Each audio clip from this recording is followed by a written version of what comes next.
I'm Hazel, it's Saturday today, which makes it time to sit down and catch up on the WoW news of the week, what I have been up to, and answer some of your questions. It's also that time of the year once again, so happy holidays. This week, Blizzard released their 2024 roadmap, and it has been 1 year since they put out the first one of these. At the time, I recall myself feeling skeptical, but they did it. The year went by and they came out with every patch that they said they would, which is bananas. So now I am much more inclined to have faith this time. The new roadmap is making some incredible promises, so let's pull it up on the big screen and dig in. It puts our next WoW patch quite soon, firmly in winter. I am personally expecting 10.25 in January. I don't know anything, but it sounds good. You've also got a mystery patch 10.2.6 here with a pirate flag looking symbol and 0 details. That could mean anything. It has the final season of Dragonflight, Season 4, launching firmly in the springtime with revisiting the raids and dungeons of Dragonflight, so another Fated season. The Mythic Plus season I'm expecting is going to bring back the 8 original Dragonflight dungeons for one last go-round. And then you've got the War Within Alpha in early spring, Beta early summer, launch in the fall. That's fast. I was kind of thinking that they were going to push War Within release to the very end of next year, but that is much better than that. But given what they've shown, I really think they can do it, so that's exciting. For me, I am particularly jazzed to see Troll and Draenei get heritage armor on this list. They are in 10.2.7, along with a new holiday, not a micro holiday. They're promising a real one, which I'm also excited as to what that could be. And then I can't wait for the War Within pre-patch, which is apparently coming as soon as summertime next year. That is going to have the warband features such as the transmog collecting thing that lets you learn an item even if you can't equip it when you're farming old raids and stuff like that. And I've put all of my mog farming on deep freeze until that comes out. So I'm excited that I might not have to wait an entire year for it.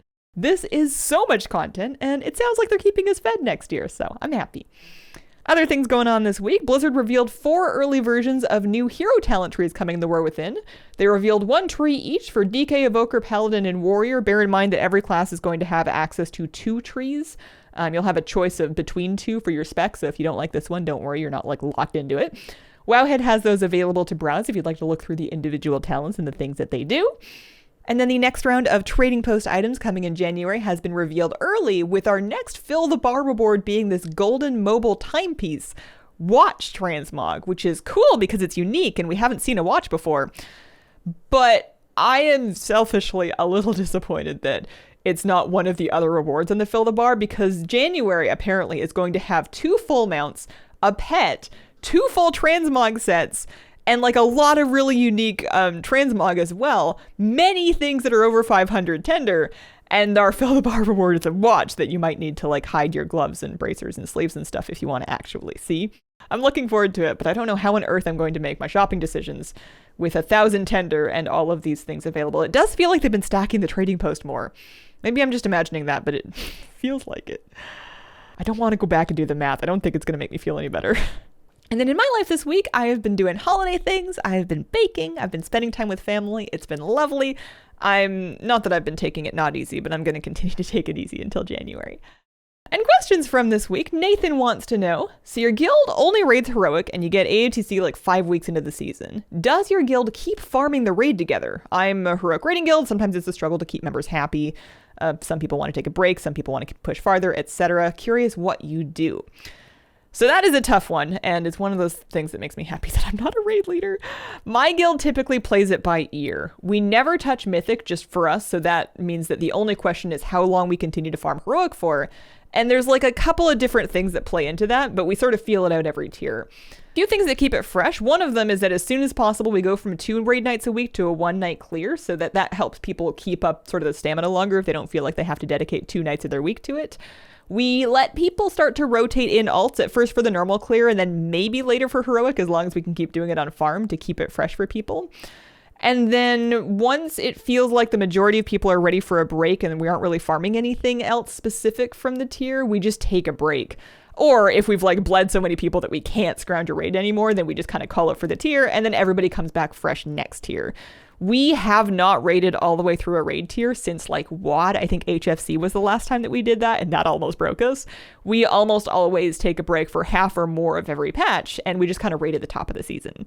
I personally really like the seasonal raiding style model because it lets you get really excited to see all of your friends in your guild and like get into raid nights when they're fresh, but you don't feel like you're like struggling to show up every week when there's like nothing else that you really need from the tier anymore. And then Destroyer wants to know, is your new dog more of an ear neck scritches or a belly rubs kind of dog? So both are good. I asked him and he just kind of looked at me and then I gave him both. He has the most like incredibly soft, scrunchy neck fur though, so I get in there a lot. Also, I want to show this photo because look at his ears.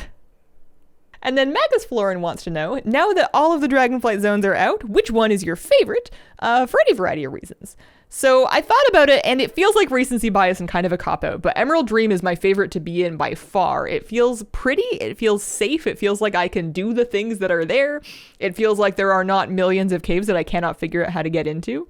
There's a few caves I can't figure out how to get into, but it's not like the same density that you would have in like the Forbidden Reach or the Waking Shores. The collectibles are gorgeous.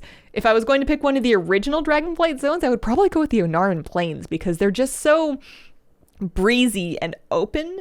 But it's hard to argue with the Emerald Dream. It's just so nice there.